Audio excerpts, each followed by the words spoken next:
केवल था तुम्हारे हाथ में जब जगदीश भाई जिंदा थे उस समय यहाँ पानरवा की पुलिस ने जगदीश भाई को जबरन पुलिस थाना में बिठा दिया था। तो मैं डूंगरपुर से निकला था, उसमें जगदीश का फोन आया कि कांति भाई यार मेरे को पुलिस वाले ले जा रहे हैं।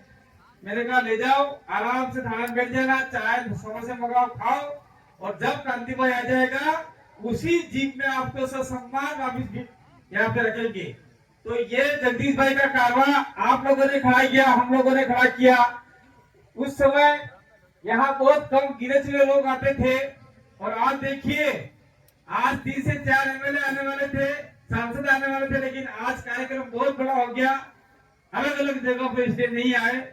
इसलिए मैं इस मौके पर पूजा भील जी को नमन करते हुए राणा भी नहीं बोलूंगा मैं, क्योंकि राणा राणा करते करते आप लोग तभी खोलवाई क्यों है, वो रोज भील है, जब रावत भील थोड़ी हूँ क्या। अब राणा कहाँ आदिवासी में गोत्र कहाँ, मेरे को बताओ भीलों में कहां से गोत्र राणा है, कहीं होलकी है, मैंने पहले ही बोला था। लेकिन मैं आपको एक चीज सुनाना चाहता हूं।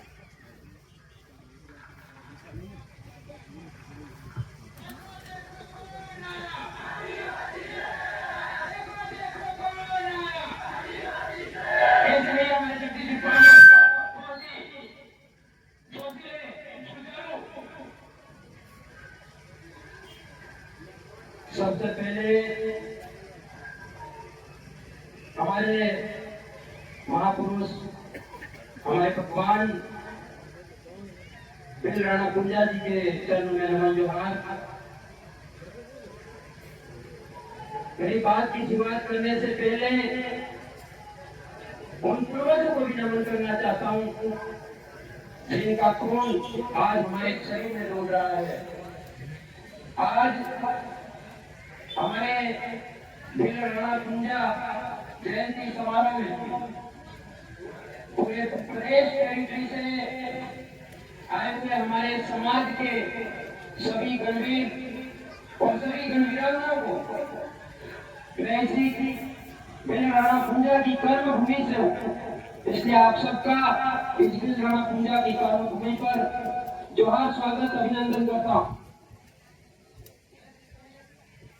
अब ये आवाज किसकी थी बताओ मुझे, कोई जानता है किसकी आवाज है ये? जगदीश मरा है क्या?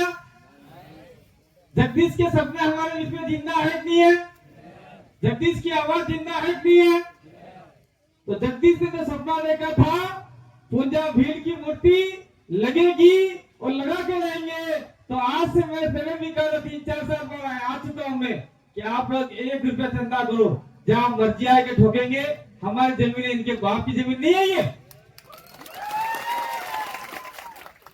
बस मैं आया, जोशीला वचन बोल गया, आपने ताली बजा दी, दूसरे दिन भूल जाओगे। यही काम हो रहा हमारे साथ में। और जगदीश ने जो सोचा था वो कारवा खड़ा कर दिया। जगदीश आज भी हमारे दिल में जिंदा है। मैं जगदीश की मौत के बाद में ये राणा कुंजा का भील का पहला कार्यक्रम करने के लिए आया हूं। अगले साल भी मैं आने वाला था, लेकिन मेरी हालत यहाँ आने जैसी नहीं थी। आज भी ये पूरा शरीर आधा मेरा वो हो चुका है, लेकिन मैं ये चाहता हूं कि हमारा समाज आ गया है और समाज आके आकर समाज की प्रगति करे। लेकिन मैं कहना चाहता हूं, जैसे अभी मैं ये जो गुजरात का कौन सा इलाका में अपन गए थे, आतर समाज से लेके हम लोग इधर आए, और जैसे ही आपका जालोर फलासिया का विधानसभा लगा, गुजरात छोड़ा, उसके बाद में हमको यहाँ आते आते 2.5 घंटे 1.5 घंटा लग गया। और किलोमीटर कितना होता है? मात्र 17-18 किलोमीटर। तो मैं मामला अखाड़ी जो मंत्री है उनको कहना चाहता हूँ कि आप राणा कुंजा भील की जयंती उधर मनाओ ना मनाओ, हमें कोई फर्क नहीं पड़ता है, लेकिन यहाँ के आदिवासियों के लिए रोड बनाओ। क्यों नहीं बना रहे आप लोग? हमारे घेर पासा फूटन क्यों पड़े, अखबार में क्यों पड़े? कि थापड़े वाले केलू वाले घर है और उदयपुर में जो मकान है पक्का वो कौन बताएगा? हमारा बाप बुढ़िया बताएगा क्या? तुम्हें जोर हर जगह पर थापड़े वालों गैस बता रहे, तो उनका पक्का मकान है, जमीनें ले रखी है, वो कौन बताएगा? मैं यहाँ मामूला की खराबी का विरोधी नहीं हूँ, लेकिन जो आदिवासी समाज, आदिवासी परिवार जो मना रहा है राणा कुंजा भील की जयंती, तो जयंती में यहाँ आना चाहिए। हमें पार्टी से कोई लेना देना नहीं है। अगर आप आते यहाँ पर बैठते और आदिवासियों की बात करते तो हमें भी लगता नहीं यार कोई तो मंत्री हमारे साथ में है। लेकिन मैं कहना चाहता हूँ आप लोगों को, तो फोन करो नहीं बनाएगा दीदी अलामत 10 रुपया कार्ड कह सकते ये ना पड़ेगा। छोड़ दी। और ये जीता है, वो भी अपनी बदल जीत गया है। और मैं कहना चाहता हूं आप लोगों को, हर बार क्या होता था जालौकोंडा के अंदर, सरकार कांग्रेस की बनती तो विधायक बीजेपी का बनता था, सरकार बीजेपी की बनती तो विधायक कांग्रेस का बनता था। लेकिन अब की बार सहयोग ऐसा बना है कि विधायक भी बीजेपी का है, सरकार भी बीजेपी की है। इसलिए जितना पैसा हो सके उसको जाके बोलो उनको कि हमारे कोटरा जालौन के अंदर, फलासिया के अंदर जितने भी काम अधूरे हैं लाओ। भाई जय कृष्ण पटेल जी है, ये हमारे पटेल नहीं हो, आदिवासी है, लेकिन वो भी बताया ना पदवी, तो ये पटेल नहीं है, ये भील है, लेकिन वहां पदवी दे रखी है न्याय करने वाला पंच पटेल, तो वो पटेल लगाते हैं। तो जय कृष्ण पटेल भागीदारा से एमएलए हैं, वो हमारे बीच में आए हैं, यहाँ पर तालियां बजाएं उनके लिए। तो मैं ज्यादा बात नहीं करूंगा क्योंकि हमको जाना भी है। अभी हम लोग आदर्श सभा से आए, कल आज रात कहीं और रुकेंगे, कल और कहीं कार्यक्रम है। तो आप लोग कसम खाओ, कसम क्या खाना है कि अब की बार ये फलासिया है, फलासिया के अंदर सरपंच ज्यादा से ज्यादा बनाओ। सरपंच किसी पार्टी का होता है नहीं होता है, सरपंच जितने ज्यादा बनाओगे, तय करके बनाओगे तो कब्जा आपका हो जाएगा। इसके बाद में आपका पंचायत समिति पे प्रधान बैठता है, प्रधान आपका बैठ जाएगा, तो सरपंच और प्रधान सभी मिला के पंजाब भीड़ की पहाड़ियों पे कम से कम 5-6 मूर्तियां लगा देगी, आपको पैसा देने की जरूरत नहीं। इथाई में था भाई, इथाई से कितना जीते तो આપણે पंजाब પૂછાની આલવા જરૂર છે। સરપંચ કાઢી નાખી ઘણા, प्रधान काढ़े नाखी घना, तो ये काम अपने करू दूसरे। अगर नहीं हुआ तो आने वाले समय में ये बाबूलाल फाड़े जैसे, मन्नालाल रावत जैसे लोग हमारे समाज को बर्बाद कर देंगे। अंदर रात दाड़ो धर्म धर्म धर्म करे, धर्म में सालो रात दाड़ो धर्म धर्म धर्म धर्म। આપણે હોતા ખબર કે વાત કે ધર્મ ની વાત કરો, આપણે ઈ બાઈ की बेटी ये कहती ने काका बवाई कहता कि कई बात है धर्म में, अब धर्म में क्यों आप जिन के धर्म में, आज भी ये गाली एक प्रकार की। तो ये चीज है। दूसरी मांगे आपने बताई कि इस इलाके में 2-3 प्रकार के लोग आ रहे हैं। मैं इसमें नहीं जाना चाहता हूँ, चाहे आरएसएस वाला आए, चाहे वनवासी वाला आए, चाहे आपका मिशनरी आए, लेकिन आदिवासियों को एक मुद्दे पर एक होना पड़ेगा। चाहे वो आदिवासी आपका आरएसएस में जा रहा है, चाहे आदिवासी वनवासी में जा रहा है, चाहे आदिवासी मिशनरी में जा रहा है, चाहे आदिवासी और कहीं जा रहा है। और कहीं का मतलब ये आपको विजयनगर इलाके में अपने भील हैं, वो आपके मुसलमान बने हुए, और आगे जाओ तो मुसलमान बने हुए। तो मतलब देश भर के अंदर आदिवासियों को कुछ बात होगी तो सारे धर्म के झंडे डंडे घर के अंदर खोटी में टांगी ने जर्जन में टांगी देना पड़ेगा, और सरकार को कहना पड़ेगा कि ये हमारा काम है कर, नहीं तो अगली बार तुमको गांव में नहीं घुसने देंगे, ये आपको करना पड़ेगा। अगर नहीं किया तो मामला गड़बड़ हो जाए। ये सारी चीजें हैं कहने के लिए। कल हमारे राष्ट्रपति द्रौपदी मुर्मू आई थी बांसवाड़ा के अंदर, तो गोविंदगढ़ महाराज का के गई, बिलों 1500 बिलों को मारा गया ये बोल के गई, लेकिन उदयपुर के अंदर आई तो उन्होंने पंजाब भील का एक जिक्र तक नहीं किया। और उदयपुर बसाने वाले, उदयपुर का निर्माण करने वाले भील खिलाड़ी का जिक्र तक नहीं किया। इसका मैं ताजा विवरण देता हूँ। पिछोला के अंदर, पिछोला झील है, वहां पछोला गांव था, आज भी रेवेन्यू रिकॉर्ड पड़ा हुआ है। पछोला गांव के अंदर सारे खिलाड़ी और गमेती जो लोग थे वहां रहते। गमेती कोई अलग से नहीं है, गमेती खिलाड़ियों में ऐसे ही बने थे, और आज के कुछ जमेती बने वो कहते हैं कि हम भील नहीं है, वो भी कहने लगते हैं। इस चीज को आपको समझना होगा और जानना होगा। और मैं ज्यादा बात नहीं करके मैं इतना कहना चाहता हूँ कि ये आपका जो इलाका है, इस इलाके में अगर आप सावधान नहीं रहे, मजबूत नहीं रहे, तो ये डैम बांधने के लिए यहाँ से यहाँ तक 3 से 4 बांध आपके डैम, बड़े बड़े डैम बांधने के लिए सरकार ने कर दिया है। कोटड़ा के अंदर वो बहुत बड़ा दर्रा है, उस दर्रे को बांधने के लिए सरकार ने कह दिया है कि हम लोग यहाँ डैम बनाएंगे और डैम का पानी ले जाएंगे, पानी जोधपुर इधर ले जाएंगे और आदिवासियों को घंटा भी नहीं देंगे, कह दिया। तभी लोटो में थोड़ा तो कोई पानी नहीं देगा, ये ध्यान कर लेना। आज देख लो माई डैम पूरे बांसवाड़ा के अंदर और जो भी बड़े बड़े डैम बने, सोम डैम बना है, वो सारी जमीन आदिवासियों को गई है और एक भी आदिवासी को पानी नहीं मिला। इसीलिए कोटला, जाड़ो, फलासिया के अंदर जितने भी डैम बनने वाले हैं, उस डैम के अंदर चाहे कोटला बन रहा है तो भी फलासिया के लोगों को जाके विरोध करना पड़ेगा। विरोध नहीं किया तो बहुत बड़ा नुकसान होगा। मैं कहना चाहता हूँ, दूसरी बात कहना चाहता हूँ कि वहां से लेके यहाँ तक, यहाँ से लेके वहां तक टाइगर प्रोजेक्ट, ये महावीर गुजर भाई यहाँ बैठे हुए कहा है, उधर आपके सवाई मधुपुर साइड में एक सरिस का अभियान बना हुआ है, सारे आदिवासी गुजर जो भी लोग हैं सबको लगा दिया। हो सकता है कि यहाँ तो सारे भील है, तमाम कौन काटे भाई, बाबूलो खिलाड़ी तैयार, आदमी तैयार नहीं है, तो जमीन बचाने के लिए तैयार होगा क्या वो आदमी? मंत्री साहब तैयार होंगे क्या? कोई तैयार नहीं होगा। तैयार आपको होना पड़ेगा, लड़ाई आपको लड़नी पड़ेगी। और डैम बनाते हैं तो मना कर दो, डैम आया मत बनाओ, जहां बनाओ रेगिस्तान में बनाओ, जाओ, यहाँ डैम नहीं बनेगा। यानी कि बाप की जमीन थोड़ी। और ये साफ लिखा हुआ है 5वीं अनुसूची के अंतर्गत 1 इंच जमीन सरकार की नहीं है, केंद्र की नहीं है और गैर आदिवासी प्रजा की भी नहीं, 1 इंच जमीन। ये मैं नहीं बोल रहा हूं, ये आर्टिकल 244 बोल रहा है, दूसरा आपका समता जजमेंट बोल रहा है और सुप्रीम कोर्ट के जितने भी जजमेंट आए सारे बोल रहे हैं। उस जजमेंटों को आप लोगों को बताया नहीं किया, पढ़ाया नहीं किया है, इसलिए उस जजमेंटों को पढ़ना चाहिए और जो डैम बन रहे हैं उस डैम का विरोध होना चाहिए। इसलिए ये लोग कहते हैं नहीं है, जो डैम बन रहे हैं इसलिए डैम बन रहे इसका विरोध कर रहे, मतलब ये देश के विकास के बाधक है। हम देश के विकास के बाधक नहीं है। आप उस जगह डैम बनाओ जहां कोई लोग नहीं रहता, एक मनक नहीं रहे, डैम बनाने में कोई दिक्कत नहीं है।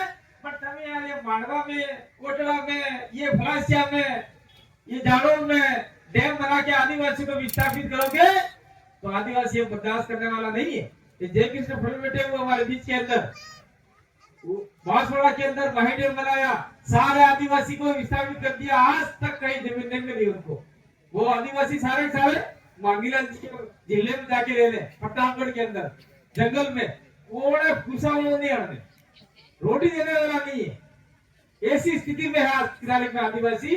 इसीलिए जब डैम बन रहे हैं, जब जो बन रहे हैं उसका विरोध आपको करना पड़ेगा।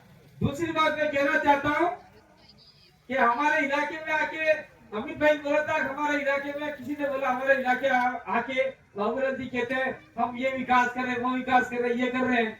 अरे यार, मैं तो ये कहना भाई सुन रहे, लेकिन मैं खुला कहना चाहता हूँ कि यहाँ पर आदिवासी महिलाओं को बार बार बेचा जाता है विसीडी सूरी ने, तो उसके पेड़ क्यों लगा रहा है बाबूलाल जी खराड़ी मंत्री साहब? बच्चियां बेची जा रही है यहाँ पर आदिवासियों की, और अंदर पेड़ के अंदर ही बच्चे का सौदा हो रहा है। तो ऐसे सदा करने वाले लोगों को गिरफ्तार क्यों नहीं किया जाता? इसकी बात कौन करे? मंत्री बने, उनको करना चाहिए कि करना चाहिए? साना माना जाए कौन जाने विधानसभा में चाय समोसा खाई फंसा आवे। अगर आपने बार बार ऐसे ही लोग चुन के भेजे तो आपका तो हो गया भंडार, हो गया कल्याण। इसीलिए हम लोग चाहते हैं, ये राजनीतिक मंच नहीं है, लेकिन मैं कहना चाहता हूँ अगर जगदीश जिंदा होता तो आज आपका विधायक होता, जगदीश जिंदा होता तो। लेकिन फिर भी मैं धन्यवाद देना चाहता हूँ दिनेश को, उसके परिवार को, अपनी धैर्य रखते हुए, स्वाभिमान रखते हुए दिनेश को आगे किया और दिनेश आपका 46 यानी 46-47 हजार वोट लाया और आने वाले में अगर आप लोग मेहनत करोगे तो दिनेश आपके जानवर का विधायक निश्चित रूप से बनेगा, दिनेश ही बनेगा। मैं यहाँ से कह के जाना चाह रहा हूँ, इसलिए बनेगा क्योंकि जगदीश ने बलिदान दिया है, मैंने बलिदान दिया है, मेरा आधा शरीर टूट चुका है, जगदीश चला गया अपना बीच में से, उसके परिवार ने दर्द झेला है, उसके छोटे छोटे बच्चे हैं, कम से कम उसके परिवार को इस चीज का फायदा मिलना चाहिए। एक बार दिनेश बच जाए, उसके बाद में जिसको बनना हो लाइन लगाओ, कोई दिक्कत नहीं है, लेकिन हमको पहले जगदीश के परिवार को आगे बढ़ाना पड़ेगा। क्या इस बात को आप लोग मानते हो कि मानते हो? मानना पड़ेगा, क्योंकि जो आदमी तबाह खबा जो मर गया है, वो समाज के लिए बलिदान दिया है, ऐसे आदमी को हम लोग आगे नहीं बढ़ाएंगे, उसके परिवार को नहीं बढ़ाएंगे तो मामला गड़बड़ी गड़बड़। और मैं अपने आप में भाग्यशाली समझता हूँ, उस दिन जगदीश मेरे साथ में था और मुझे कुछ ध्यान ही नहीं है, एक्सीडेंट हो गया और लोगों का ये कहना है, जो गाड़ी इंजन का कहना है, जगदीश किसी से कूद कर आपके ऊपर होके आगे गिर गया, लेकिन मैं मानता हूँ कि जगदीश कूदा और मेरे पीछे बीच आ गया, जो मुझे लग रहा था वो जगदीश को लग गया, ऐसा लगता है मुझे पता ही नहीं। मैं 7 से 8 दिन कोमा में रहा, मरा हुआ रहा, 1 महीना पूरा इलाज चलाया और मेरे अंदर जो भी ताकत आई, जगदीश भंडारे की ताकत मेरे अंदर आई और मुझे जिंदा रखा, और आप लोगों की दुआओं से मैं जिंदा रहा, पूरे प्रदेश के इलाकों के लोगों की वजह से मैं जिंदा रहा और आपके बीच में आप बोल रहा हूँ।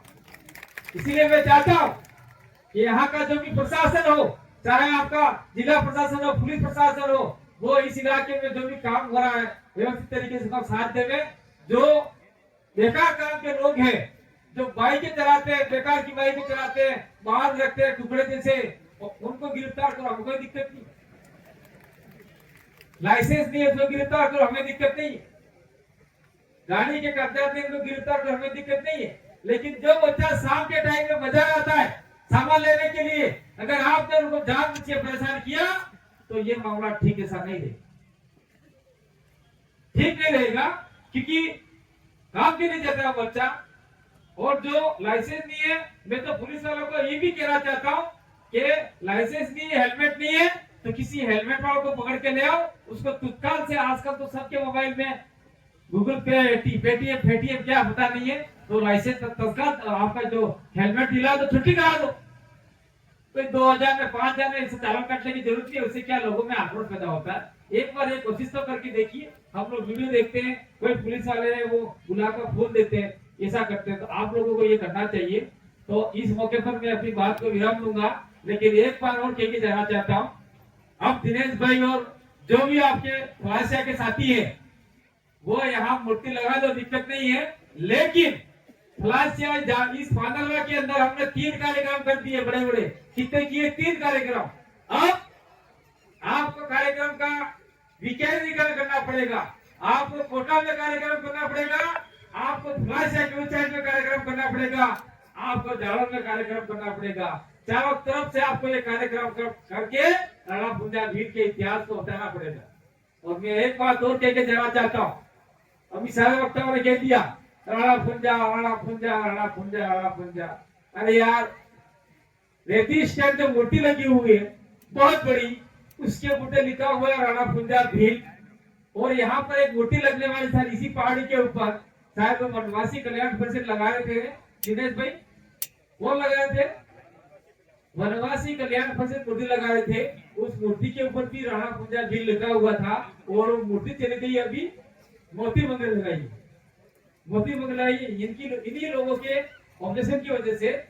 तो मैं तो ये कहना चाहता हूँ कि आप जो भी खाली जगह दिखे वहां पर भुंजा भीड़ के पत्थर ठोक डालो, बिरसा मुंडा के पत्थर ठोक डालो, संविधान निर्माता बाबा साहब के पत्थर ठोक डालो, जयपाल सिंह मुंडा, कंटिया भीम सबके पत्थर ठोक डालो, और यहाँ कम से कम मन्ना जगदीश के भी पत्थर ठोको, क्योंकि ये आपको जनजागरण करने वाला एक ऐसा आदमी था जिसने आप लोगों को जगाया, हमारा साथ सहयोग लेके। इसलिए इस मौके पर एक बात और मैं लास्ट कहना चाहता हूँ, आज राणापुर भुंजा भीड़ की जयंती है, लेकिन साथ साथ में गोंडवाना की एक रानी थी, रानी दुर्गावती, जो अकबर से लोहा लिया था, उसकी भी जयंती, वो भी आदिवासी थी। तो साथ साथ में हमको भी उनको भी याद करना चाहिए, और नेक्स्ट टाइम में कोई भी कार्यक्रम करें तो कम से कम पुंजा भील और आपके रानी दुर्गावती का भी फोटो लगाना चाहिए, लोगों को समझ में आवे। अरे आदिवासी भी इतने बड़े बड़े राजा थे, ये समझ में आवे। और एक बात और कह के जाना चाहता हूँ, ये जो पुंजा भील का लुक है कपड़े पहनने का, मांगीलाल ने बताया था, मैं भी बता देता हूँ। मैं किसी जाति समाज का दुश्मन नहीं हूँ भाई, हम हमारे दोस्त भी राजपूत समाज से हैं, बहुत सारे मित्र हैं मेरे। लेकिन मैं चैलेंज करता हूँ कि कड़ाके की धूप के अंदर एक भील को ये ऐसी धोती आधी और ये कपड़ा पगड़ी ये बनाकर 1 घंटा धूप में खड़ा रखो भील को, 2 घंटे खड़ा रखो, 3 घंटे खड़ा रखो, वो भील खड़ा रह जाएगा। लेकिन महल से रावण से किसी राजपूत को लाके खड़ा करो, आधा कपड़ा पहना के, वो खड़ा रह सकता है क्या? फिर कहना घंटा बता भी क्या, राजपूत राजपूत करे, फालतू काम देखा, झूठी बात नवरी बात करे। इसे नवरी बात करने वालों को भी हमको चेताना होगा। मैं किसी को गाली नहीं दे रहा हूँ, लेकिन जो है वो है। जानबूझ के आप लोग ये कर रहे वो कर रहे, ठीक ऐसा नहीं है। सारा इतिहास जानता है। अगर आपको इतना ही शौक है तो चले जाओ उदयपुर के महलों के अंदर, उस चौपड़ में लिखा हुआ है राणा पुंजा भील, उसको चेंज करो। सारे देश के अंदर जो लिखा है उसको चेंज करो। फायदा ना को नाटक करो, फालतू बेकार काम हो यार। ये भगवान ये दोसा था कि आदमी ने तमाम होटल चेंज करो ना, हटा कोई जरूरत नहीं। हम लोग आपको गाली वाली नहीं दे रहे, कुछ समझा नहीं रहे, लेकिन आने वाले समय में ऐसा ही रहा तो हम लोग पांडवा के बस स्टैंड पे भी मूर्ति ठोक सकते हैं, जो भी करें वो कर सकते हैं। और दूसरी बात मैं कह जाना चाह रहा हूँ, जिस दिन आपके खलासिया जालों ने आह्वान कर दिया तो मैं दावा के साथ कह सकता हूँ यहाँ पुलिस फोर्स कम पड़ जाएगी, पुलिस कम पड़ जाएगी। 1.5 से 2 लाख ये लोग यहाँ आ जाएंगे और ये पूरा पांडवा को फूल बना देंगे, किसी को छुएंगे तक भी नहीं, मूर्ति हमारे हाथ से लगा देंगे, इतना पावर रखते हैं। दूसरा एक कार्यक्रम यहाँ हुआ था तो उस समय हमारे साथ एक डूंगरपुर में सीआई लेके आए थे, उन्होंने कहा कांति भाई आप आ रहे नहीं आ रहे कार्यक्रम में, जगदीश तो जिंदा थे जो पुलिस वाला पकड़ के ले गए थे। तो मैंने कहा साहब मेरे आने से क्या फर्क पड़ता है, राजकुमार जी आ रहे एमएलए नहीं, राजकुमार तो आ रहा हमको पता है, लेकिन आप आ रहे नहीं आ रहे क्या? मैंने कहा मेरे से क्या लेना देना यार, क्यों पूछे बार बार? तो मैंने कहा यार ऊपर से आजी साहब ने ऊपर से पूछवाया है, कांति भाई आ रहा है तो हमको फोर्स बढ़ानी पड़ेगी। तो मैं सही कह रहा हूँ। जिस दिन मेरे वहां नौकरी करके आए थे साहब, नाम भी लूंगा उनका, तो मैंने कहा साहब यार मेरे आप नौकरी करके आए थे, झूठ नहीं बोलूंगा, मैं आ रहा हूँ और निकल चुका हूँ, मेरा तक आ गया। तो फिर 2 तो बसें एक्स्ट्रा आ गई, पुलिस की कहां से आई पता नहीं, और 2 गाड़ी और एक्स्ट्रा आ गई। तो न जाने हम तो किसी को भड़काते नहीं है, कुछ करते नहीं है, फिर भी कुछ खौफ पैदा हुआ है, पहले से पैदा हुआ है। तो मैं तो कहता हूँ और ज्यादा फायदा होता है कि हमारे लोगों को फायदा मिले। बहुत बहुत धन्यवाद आभार जोहार, जय आदिवासी जय हिंद। बहुत बहुत धन्यवाद आभार। बहुत ही बेहतरीन अंदाज में सिर पर हंगामा खड़ा करना मेरा मकसद नहीं, सिर पर हंगामा खड़ा करना मेरा मकसद नहीं। मेरी कोशिश है कि ये सूरत बदलनी चाहिए, मेरी कोशिश है कि ये सूरत बदलनी चाहिए। तेरे सीने में ना सही मेरे सीने में, मेरे सीने में ना सही तेरे सीने में, हो कहीं पे भी आग जलनी चाहिए। ऐसा ही हमारे कांति दादा रोज जोरदार तालियों से अब हमारे बीच में